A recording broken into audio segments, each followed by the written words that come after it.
गौसे पाक रज़ियल्लाहु ताला अन्हु की 11वीं करने वाले, नियाज करने वाले, सबसे मेरा एक ही कहना है और सबके लिए एक मैसेज है कि तुम्हारी 11वीं, तुम्हारे खिचड़े, तुम्हारे नियाज ये फ़र्ज नहीं, ना ही वाजिब हैं, मुस्तहब के दर्जे में आ सकते हैं, लेकिन फज्र की नमाज से लेकर इशा की नमाज तक फ़र्ज ये तुम्हारे ऊपर ऐसा ज़रूरी है कि इस चीज़ के लिए कोई माफ़ी नहीं है।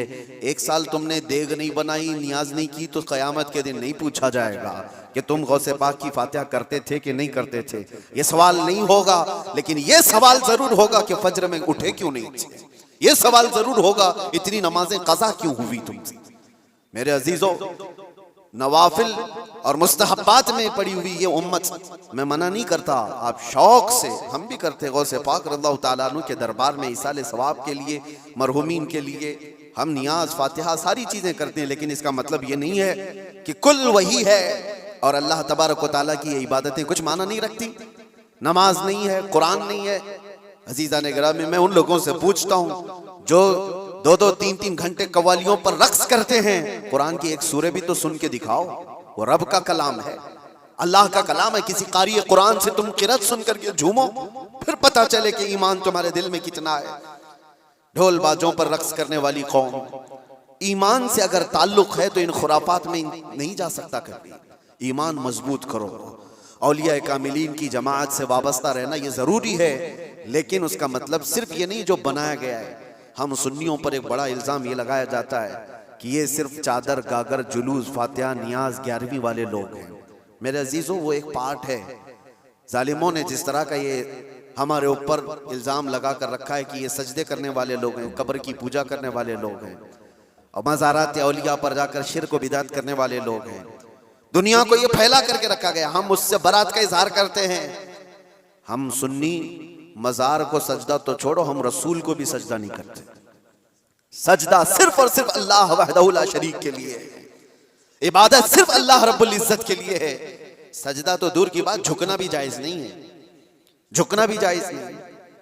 हम इस अकीदे के हामिल हैं अल्हम्दुलिल्लाह, मज़ारात पर जाते हैं तो शिर्क व बिदअत के लिए नहीं, मेरे मुस्तफ़ा के फरमान पर जाते हैं, हुज़ूर पाक सल्लल्लाहु अलैहि वसल्लम के फरमान की बुनियाद पर जाते हैं। और रही बात औलिया कामिलीन के मज़ारात पर जाकर दुआ करना, ये कुरान से हम अखज़ करते हैं कि सैयदना ज़करिया अलैहिस्सलाम, ज़करिया अलैहिस्सलाम अल्लाह के नबी हैं। पता है, बैतुल मुक़द्दस के इमाम, कुरान में है 3 पारे में, सूरह आले इमरान, आप पढ़ करके देखना। उनको औलाद नहीं थी, 90 साल की करीब उम्र हो गई थी, लेकिन उसी वक्त बैतुल मुक़द्दस में हज़रत बीबी मरियम को लाया गया था। हज़रत बीबी मरियम का भी मामला ऐसा है, उनकी वालदा मन्नत करी थी, उनके वालिद इमरान, उनकी वालदा हन्ना, उनको भी औलाद नहीं थी। उन्होंने मन्नत की थी कि अल्लाह अगर हमको तू बेटा दे तो हम बैतुल मुक़द्दस की खिदमत में वक्फ करेंगे। बेटा नहीं हुआ, बेटी हुई। मन्नत के मुताबिक उन्होंने अपनी बेटी का नाम मरियम रखा और ला करके बैतुल मुक़द्दस में वक्फ कर दी बचपन में। तो किसको दिया जाएगा?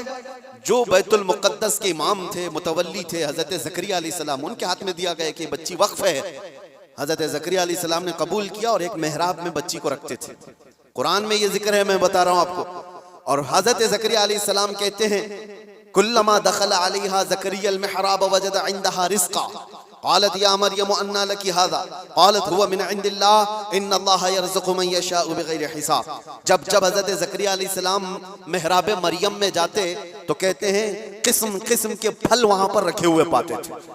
तो हज़रत ज़करिया पूछते, मरियम ये सब तेरे पास कहाँ से आता है? हज़रत मरियम कहती है, सब अल्लाह की तरफ से है, अल्लाह जिसे चाहे बेहिसाब रिज़्क़ देता है। मरियम कौन है? नबी नहीं है।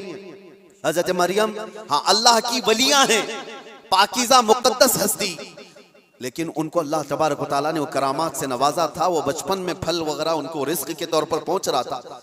इसके बाद की जो आयत है, अब सुनो, इसके बाद ये जो वाक़या है, उसके बाद की आयत कुरान पाक में सूरह आले इमरान में रब ताला फरमाता है, हुनालिका दआ ज़करिया रब्बह क़ाल रब्बि हबली मिन लदुनका ज़ुर्रियतन तय्यिबतन इन्नका समीउद दुआ। ज़करिया अलैहिस्सलाम को भी औलाद नहीं थी, तो उसी मरियम के मेहराब में खड़े हो गए जहाँ बीबी मरियम थी, कहा ऐ अल्लाह मुझे भी एक बेटा अता कर दे। हुनालिका दआ ज़करिया रब्बा, ये कुरान की आयत है। ज़करिया अलैहिस्सलाम ने अपने रब से दुआ की, अल्लाह मुझे भी एक बेटा दे दे, तेरी जानिब से नेक और साले बेटा अता कर दे। अब ये दुआ तो हो गई और कुरान में उसके फौरन बाद आयत है, फनादतहुल मलाइकतु व हुवा काइमुन युसल्ली फिल मिहराब अन्नल्लाह युबश्शिरुका बियहया। उसी वक्त अल्लाह के फरिश्तों ने बशारत दे दी ज़करिया अलैहिस्सलाम को, तुम्हारी दुआ कबूल हो गई और यहया अलैहिस्सलाम की शक्ल में तुम्हें बेटा मिलने वाला है। इतनी तेज दुआ। अब मैं आपको बताता हूँ ये आयत मैं क्यों पढ़ रहा हूँ और क्यों आपके सामने रख रहा हूँ। ज़करिया अलैहिस्सलाम खुद अल्लाह के नबी और जहाँ के इमाम है वो बैतुल मुक़द्दस है, दुनिया का सबसे मुक़द्दस तरीन मकाम। उस वक्त बैतुल मुक़द्दस में हज़रत ज़करिया अलैहिस्सलाम जहाँ इबादत करते थे वहीं पे दुआ भी तो कर सकते थे, वहीं पर दुआ कर सकते थे, लेकिन कुरान ये कहता है वो मेहराब मरियम में आकर के दुआ कर रहे हैं। मेहराब मरियम में जहाँ बीबी मरियम बैठी वहां दुआ कर रहे हैं। इससे पता ये चलता है कि अल्लाह के सालेह बंदे जहां होते हैं वहां से दुआएं कबूल होती हैं। पता चला जहां नेक और सालेह अल्लाह के वली रहा करते हैं वहां से जब नबी की दुआ कबूल होती है तो फिर उम्मती की क्यों नहीं कबूल होती। और फौरन दुआ कबूल हुई और बेटा भी मिला। अब ये लोग कहते हैं गरीब नवाज के यहाँ जाते हैं तो क्या बेटा मिलता है, बेटी मिलती है, औलाद मांगने जाते हैं। जालिमो तुम्हें पता नहीं ज़करिया अलैहिस्सलाम बीबी मरियम के पास खड़े होकर बेटा मांगे थे तो बेटा नबी की शक्ल में मिला था। हाँ, ये नहीं है कि वो बीबी मरियम से मांग रहे थे, वो अल्लाह से मांग रहे थे, लेकिन जगह कौन सी है, जगह का भी असर होता है। हाँ, एक बात मैं आपको बता दूं कि जगह का अगर असर नहीं होता तो मस्जिदें और ये सारी चीजें बनाने की जरूरत क्या होती। इबादत करने के लिए भी जगह है, खाना खाने की भी आपके घर में जगह है, हाजत में जाने के लिए भी कोई जगह है, आपका ट्रीटमेंट करने के लिए हॉस्पिटल में भी जगह है। हर चीज एक एक जगह पर होती है कि नहीं होती, होती। जिन लोगों का वो मानना है कि कुछ भी नहीं जरूरी है वहां जाना यहाँ जाना, तो मैं उनसे कहता हूँ कभी बाथरूम में बैठ करके डॉक्टर से अपना इलाज करा लोगे। जगह तो जगह ही है, बैठे हो नहीं है, आपको पता है उसके लिए हॉस्पिटल जाना होगा, उसके बेड पर सोना होगा, वहां पर वो कुछ ट्रीटमेंट करेगा। क्या जरूरत है, पूछते डॉक्टर से, आ जाओ मेरे टॉयलेट में इलाज कर लो, यहीं इंजेक्शन लगा लो। मेरे अजीजों, गंदगियों में बैठा हुआ आदमी वो अपना इलाज कराने के लिए भी उठ करके चला जाता है। बिला तशबीह बिला तमसील मैं आपसे कह रहा हूँ कि हम पता नहीं कैसे कैसे गुनाहों में मुब्तला हैं। यहाँ से निकल करके हम उन पाक सुथरी जगहों में जाते हैं जहाँ अल्लाह के वली आराम फरमा, और उस जगह पर खड़े होकर हम अल्लाह ही से दुआ करते हैं और पाकीज़ा मकाम की बरकत से अल्लाह दुआएं कबूल करता है। ये सुन्नियों का अकीदा मैं बता रहा हूँ, जालिमों का बनाया हुआ नहीं पता हमको। सुन्नियों का अकीदा ये, हम उन पाकीज़ा मुक़द्दस हस्तियों की बारगाह में इसलिए जाते हैं। ये एक चीज़ नहीं है, ऐसी कई मिसालें हैं, कई मिसालें। हदीस अल इसरा वल मिअराज जो हुज़ूर सल्लल्लाहु अलैहि वसल्लम के मेराज का सफ़र है ना, उस सफर में एक रिवायत ये भी मिलती है कि एक जगह पर हुजूर पाक सल्लल्लाहु अलैहि वसल्लम रुक गए। हजरत जिब्राइल अमीन ने कहा यहाँ पर आप 2 रकात नमाज पढ़ लें। हुजूर पाक सल्लल्लाहु अलैहि वसल्लम ने वहां पर 2 रकात नमाज अदा की और उसके बाद पूछा जिब्राइल से ये कौन सा मकाम है, तवज्जो। तो हजरत जिब्राइल अलैहिस्सलाम ने कहा, ऐ अल्लाह के नबी, ये वो जगह है जहां हजरत ईसा अलैहिस्सलाम की पैदाइश हुई थी। बीबी मरियम से हजरत ईसा अलैहिस्सलाम की पैदाइश हुई थी, वहां पर हुजूर पाक सल्लल्लाहु अलैहि वसल्लम ने 2 रकात नमाज अदा की। हाँ, जगह को आप सल्लल्लाहु ताला अलैहि वसल्लम ने अपने नमाज का मुसल्ला बनाया। इस रिवायत से मैं आपको बताना चाहता हूँ, जहाँ ईसा अलैहिस्सलाम पैदा हुए वहां हमारे नबी नमाज पढ़े, और जहां मेरे मुस्तफा पैदा हुए हो, क्या वो जगह दुआओं की कबूलियत की नहीं हो सकती। सिर्फ इतना ही नहीं मेरे अजीजों, मुकद्दस मकामात को अल्लाह तबारक तआला ने खुद फरमाया है, खुद फरमाया है कि आप खाने काबा जाते हैं तवाफ करने के लिए, तवाफ करने के बाद जैसे ही तवाफ खत्म होता है उसके बाद सबसे पहला काम आपका क्या है। कुरान कहता है पहले पारे में, वत्तखिदू मिन मकाम इब्राहीम मुसल्ला, मकाम इब्राहीम को अपनी नमाज की जगह बना लो। मकाम इब्राहीम है क्या चीज, मकाम इब्राहीम क्या है, जाकर के आप देखना, उसमें एक पत्थर है जिसपे हजरत इब्राहीम अलैहिस्सलाम के 2 पैरों के निशान है, बस इसके अलावा क्या है, एक पत्थर है उस पर इब्राहीम अलैहिस्सलाम के 2 पैरों के निशान है। तो उस पत्थर के पास रब तबारक व तआला फरमाता है तुम अपनी नमाज पढ़ो, हाजी हो कि मुअतमिर हो कि खाली तवाफ करने वाला हो, 7 चक्कर तवाफ के बाद मकाम इब्राहीम पर वो जरूर 2 रकात नमाज पढ़ेगा, 2 रकात नमाज पढ़ेगा। इनको पता नहीं, जो एतराज करने वाले वो पूछते नहीं कि पत्थर को इबादत कर रहे हैं लोग, यहाँ पे पत्थर को सजदा करने जा रहे हैं। नहीं जालिमो, पत्थर को सजदा नहीं कर रहे, ये रहमान का हुक्म है, रहमान का हुक्म है। इसलिए हुक्म है कि वो पत्थर अब अफजल हो गया जिस पर अल्लाह के नबी के पैरों के निशान हैं। जिस पर खड़े होकर इब्राहिम अलैहिस्सलाम ने पूरे काबे की इमारत तामीर की थी, वो पत्थर अफजल हो गया। अब आप सोचो, पत्थर खड़े होने वाले नबी की वजह से अफजल है, तो फिर वो नबी कितने अफजल हैं।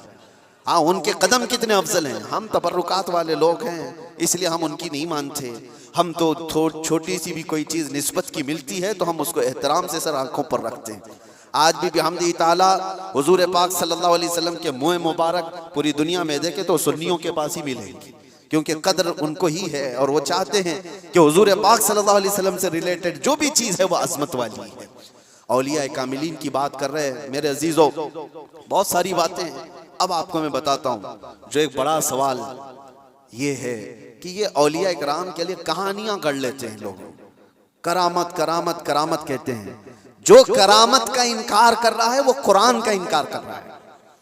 हाँ, हर वली की करामत तो कुरान से मैं नहीं बता रहा, लेकिन अल्लाह तबारक व तआला ने जो फरमाया वो आपको बता रहा। हमने कहा गौसे पाक रज़ी अल्लाह तआला अन्हु। अब चंद बातें मैं सरकार गौसे पाक की बताकर इस एतराज का जवाब देता हूँ। सुल्तानुल औलिया गौसे पाक रज़ी अल्लाह तआला अन्हु की बारगाह में एक औरत आई अपने बच्चे को लेकर, कहा कि इसको अपने पास रख लीजिए। आपने कबूल कर लिया, बच्चा तरबियत में आ गया। गौसे पाक की बारगाह में रहना पलना किसके नसीब में हो। चंद महीनों के बाद वो खातून आई, अपने बेटे को देखा, बहुत दुबला पतला, बिल्कुल कांटी हो गया, हड्डियां निकल गई। माँ तो माँ है, देखती है बच्चा कैसा हो गया, सूख गया, काटा हो गया। तो उसने देखा कि गौसे पाक कहाँ है। जा करके देखती है अंदर तो गौसे पाक के दस्तरखान पर अच्छी अच्छी ग़िज़ाएं थी, कुछ मुर्ग गोश्त वगैरह रखे हुए थे, और ये बूढ़ी औरत का बेटा सूखी रोटी पानी में भिगो कर खा रहा है, कोने में बैठा हुआ। अब एक माँ को लगे ही बात, खुद इतना अच्छा खाना खा रहा है, मेरे बेटे को परवरिश में रखे, कैसा खाना खिला रहे हैं इसको। उस औरत ने कहा ये कैसी तरबियत है सैयदना अब्दुल कादिर, ये क्या है, मेरा बच्चा तो ऐसा है। आपने जवाब कुछ नहीं दिया। थोड़ी देर के बाद, खाना खत्म होने के बाद, उन हड्डियों को ऐसे जमा किया और कहा कुम बिइज़्निल्लाह, अल्लाह के हुक्म से उड़ जाओ। एक मुर्गी फड़फड़ाती हुई खड़ी होगी। हाँ, आपने कहा कि जब तेरा बच्चा इस काबिल हो जाए तो वो भी रोज मुर्गे खाए। उसकी तरबियत चल रही है, उसकी तरबियत चल रही है। जब बंदा अपने नफ्स को मार लेता है तो अल्लाह सारी ताकतें उसको अता करता है। अल्लाह के लिए जब बंदा दुनिया छोड़ देता है तो अल्लाह उसका हो जाता है। तो गौसे पाक की ये बात बताने पर एक साहब मुझसे कह रहे थे, कहाँ से आप ये सारी चीजें लेकर के आ गए कि एक बंदा भी किसी चीज को जिंदा कर रहा है। उन्होंने ये नहीं देखा क्या गौसे पाक ने क्या कहा, अल्लाह के हुक्म से उठ जा। गुफ्त-ए वो गुफ्त-ए खुदा बुवत, फारसी में कहा जाता है अल्लाह का वली इस मकाम पर पहुंच जाता है कि जब वो बोलता है तो जुबान उसकी होती है, कलमा अल्लाह का होता है, कलमा अल्लाह का होता है। गौसे पाक की इस करामत पर एतराज करने वाले, तुम्हें पता नहीं, मुर्दों को जिंदा करना, अगर ये सिर्फ और सिर्फ आप ये कहते हैं कि इसकी वजह से शिर्क हो जाएगा, शिर्क का अकीदा, अल्लाह का काम ये जिंदा करना अल्लाह का ही काम है। लेकिन अल्लाह अगर किसी को ये ताकत दे दे तो क्या इब्राहिम अलैहिस्सलाम का वाक़या कुरान में नहीं है? 4 परिंदे ले लो, उनको ज़बह करो, उनका कीमा करो, मिक्स करो, 4 पहाड़ों पर रख करके आओ, 3रे पारे में है। और इब्राहिम अलैहिस्सलाम ने 4 परिंदों को ज़बह किया, उनका कीमा किया और अलग अलग पहाड़ों पर रख कर आए। और फिर अल्लाह ने फरमाया हर परिंदे का नाम लेकर बुलाओ, तुम मदउहुन्ना यातीनका सअया। कुरान में परिंदों को जब से इब्राहिम अलैहिस्सलाम ने पुकारा वो उड़ते हुए आए अपनी अपनी मुंडियों के साथ, और इधर जो गोश्त था वो पूरा जिस्म बन गया और सब के सब अपने अपने मुंडियों से जुड़ गए और जिंदा परिंदा होकर उड़ गए। ये वाकया कुरान में मौजूद है। सिर्फ इतना ही नहीं मेरे अजीजों, ईसा अलैहिस्सलाम के बारे में कुरान क्या कहता है कि ईसा अलैहिस्सलाम वो उबरिउल अकमह वल अबरस व उहयिल मौता बिइज़्निल्लाह, जो सफेद दाग वाला होता था, कोढ़ की बीमारी वाला होता था, ईसा अलैहिस्सलाम हाथ रखते तो सही हो जाता था। और कभी मरे हुए आदमी को ठोकर मारते तो जिंदा खड़ा हो जाता था। मट्टी के परिंदे बनाते, फूंक मारते, वो उड़ने लग जाते थे। ये इधर उधर की किताबों की बात नहीं कर रहा हूँ, कुरान की बात कर रहा हूँ। कुरान में मौजूद है। अल्लाह के नबियों को अल्लाह ने ये ताकत अता की थी। मेरे अजीजों, गौसे पाक रज़ी अल्लाह तआला अन्हु की इस करामत पर एतराज करने वाले वो सिर्फ जाहिर को देखते हैं। गौसे पाक उम्मत मुस्तफ़ा के वली कामिल हैं, रसूलुल्लाह की उम्मत के वो औलिया के सरदार हैं। अल्लाह ने उनको वो ताकत अता फरमाई थी कि जब वो किसी चीज को हाथ लगा देते तो अल्लाह उनकी उस चीज को पूरी फरमा देता था। अब आपको चंद करामतों के बाद ये भी मैं बता दूं, एक बार गौसे पाक रज़ियल्लाहु ताला अन्हु बयान कर रहे थे और एक चील उड़ती हुई आई ऊपर से, बहुत ची ची ची आवाज कर रही थी। तो मजमे में इधर से उधर लोग देखने लग गए, डिस्टर्ब हो जाता ना, यहाँ होता है अभी थोड़ी सी आवाज उधर आ जाए तो सबकी गर्दनें उधर हो जाएंगी। और गौसे पाक के मजमे में ये बेअदबी है, हुजूर गौसे पाक खुतबा दे रहे हो और इधर उधर कोई चेहरे उठाए तो आपने सिर्फ और सिर्फ घूर करके उस चील को देखा, उसकी मुंडी अलग और धड़ अलग गिर गए, वो मर के तड़पने लगी, खत्म हो गई। आपका खुतबा चलता रहा, अब कोई गर्दन उठा के देखता भी नहीं था, सब गौसे पाक की तरफ कि वो निगाहे जलाल जो चील पर पड़ी थी कहीं और भी ना पड़ जाए। सबका इन्हिमाक तवज्जो के बाद जब गौसे पाक का खुतबा खत्म हुआ तो ऐसा नहीं कि आप उस चील के पास गए, उसके मुंह को उठाया, उसके धड़ से लगाया, कहा कुम बेइज़्निल्लाह, अल्लाह के हुक्म से उड़ जा। वो चील फिर से जिंदा उड़ती चली गई। ये करामात के बाब में है, ये करामात, इसको क्या कहते हैं? करामत मोजज़े का परतव है, अल्लाह के वली के हाथ से ऐसा काम जो आम आदमी नहीं कर सकता। और ये खसूसी ताकत अल्लाह ताला ने अपने बंदों में उन औलिया को दी है जो मुत्तकी और परहेजगार होते हैं। अब मैं आपको बताता हूँ, वक्त कम है। ये कहते हैं कहानियां हैं, ये लोगों की बनाई हुई दास्तानें हैं। मेरे अजीजों, तुमको मानना और ना मानना ये हमारे लिए जरूरी नहीं और ना ही हम किसी को मनवाने जा रहे हैं। बात इतनी है कि हजरत सुलेमान अलैहिस्सलाम के दरबार में भी ये बात हुई थी कि सुलेमान अलैहिस्सलाम के दरबार में सारे परिंदे हाजिर थे, एक परिंदा नहीं आया था, हुदहुद लेट से आया। सुलेमान अलैहिस्सलाम जलाल में कहा उसको मैं सजा दे दूंगा। बहुत देर के बाद आया, पूछा कि तेरा उज्र बता, क्यों तू ताखिर से आया। ये भी कुरान की बात कर रहा हूँ, 19वें पारे में उठा करके आप पढ़ लेना इसको।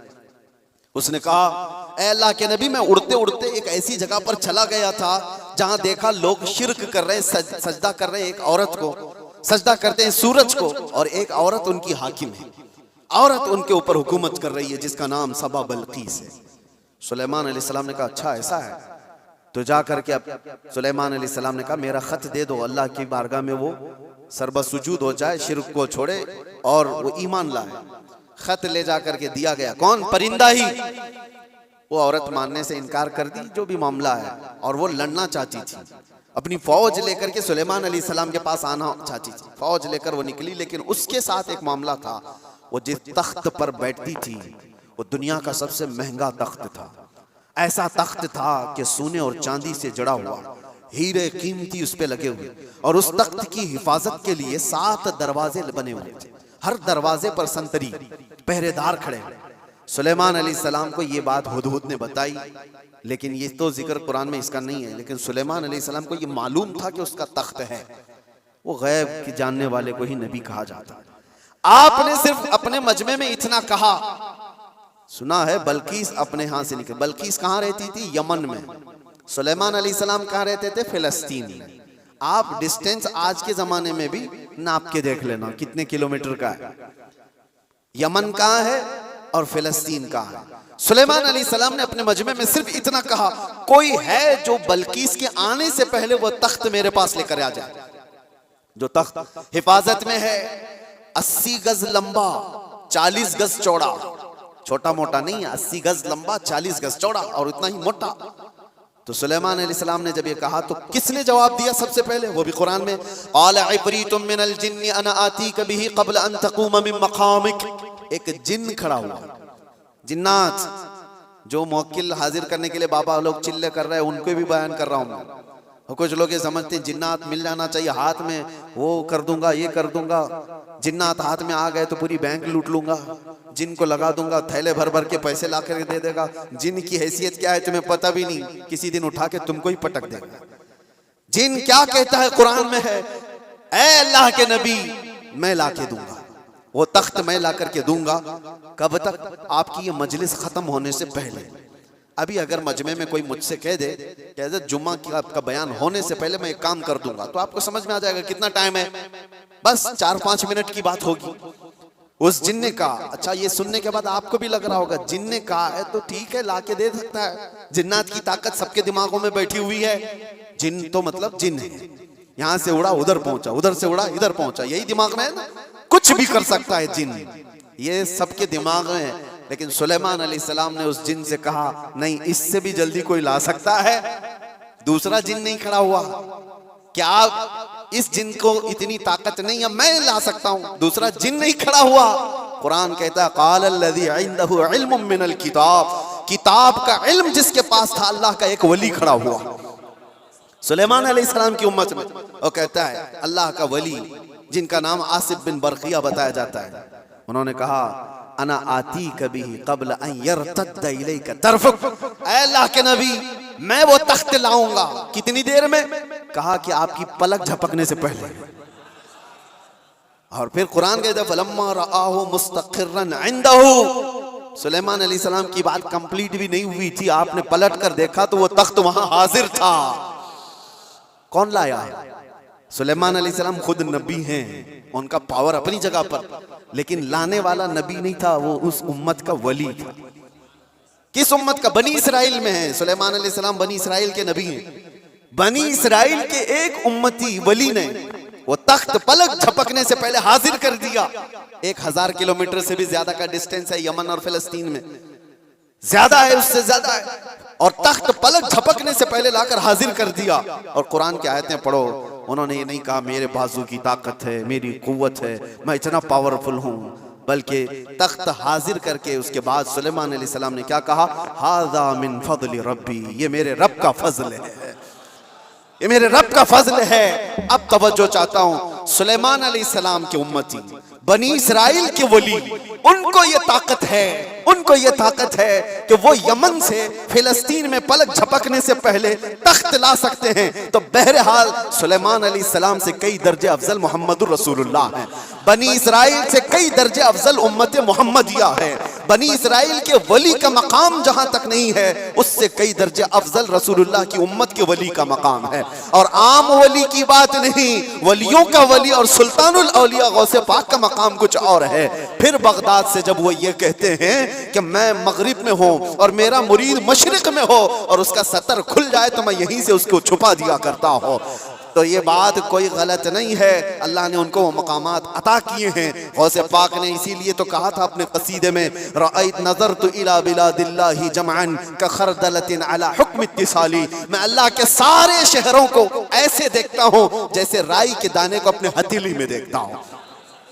हाँ, ये कुरान से मैंने बताया है, लफाजी नहीं है। जो कहते कहानियां कहानियां हैं, वो कुरान भी तो पढ़ करके देख लें। कुरान पढ़ने के बाद उन्हें समझ में आ जाएगा कि वली की ताकत क्या होती है, वली की करामत क्या होती है। करामतों का मुनकिर ये कुरान का मुनकिर है। अल्लाह उनको हिदायत अता फरमाए और हमें हमेशा औलिया के कदमों से वाबस्ता रखे। आज हम करामत देखने के चक्कर में नहीं घूमे। मैं ये भी बात बता दूं, आप ये मत सोचो कि मुझे यहाँ करामत दिखना चाहिए, वहां करामत दिखना चाहिए। आप करामत देखने के चक्कर में इधर उधर ना जाओ, आप वलियों के तकवे देखने के लिए घूमते रहो, वलियों की शरीयत पर अमल को देखते रहो, ताकि तुम्हारे अंदर भी वो तकवा आ जाए, तुम्हारे अंदर भी वो अमल आ जाए। हाँ, बस आखिर बात ये है कि हम दुआ यही करते हैं कि इन औलिया के दामन से वाबस्ता रहें, जिंदा भी इनके कदमों में रहें और मरें तो इनके आसपास रहें। ये तमन्ना है। क्यों? इसलिए कि पता है हम बैठे हुए हैं, किसी जगह गए हैं, कहा मुफ्ती साहब आए हैं, भीड़ भाड़ बहुत थी और लोग ला करके गर्मी की वजह से पंखा लगा दिए, पंखा चल रहा है, हवा तेज आ रही है। किसके लिए लगाया? हमारे लिए लगाया, लेकिन आसपास बैठे हुए सब हवा खा रहे हैं। उनके लिए लाया नहीं गया था पंखा, हमारे लिए लाया गया था। लेकिन पंखा ऐसा नहीं है कि एक ही जगह फेंक रहा है हवा, बल्कि आसपास जो बैठे हुए हैं वो भी गर्मी से जो बेहाल थे अब बाहाल हो गए, उनको भी हवाएं मिल रही है। यही बात है, औलिया के आस्थानों के पास जाने से अल्लाह की रहमतें झमाझम बरस रही होती हैं। हम गुनहगारों पर भी वो छींटे पड़ जाते हैं और हमारा दिल भी चमकने लग जाता है। अल्लाह तबारक व तआला हमें तकवा अता फरमाए। औलिया कामिलीन के वास्ते अल्लाह तबारक व तआला आखिरत में हमारी मग़फ़िरत फरमाए। व आखिर दावाना अनिल हम्दुलिल्लाहि रब्बिल आलमीन। अस्सलामु अलैकुम।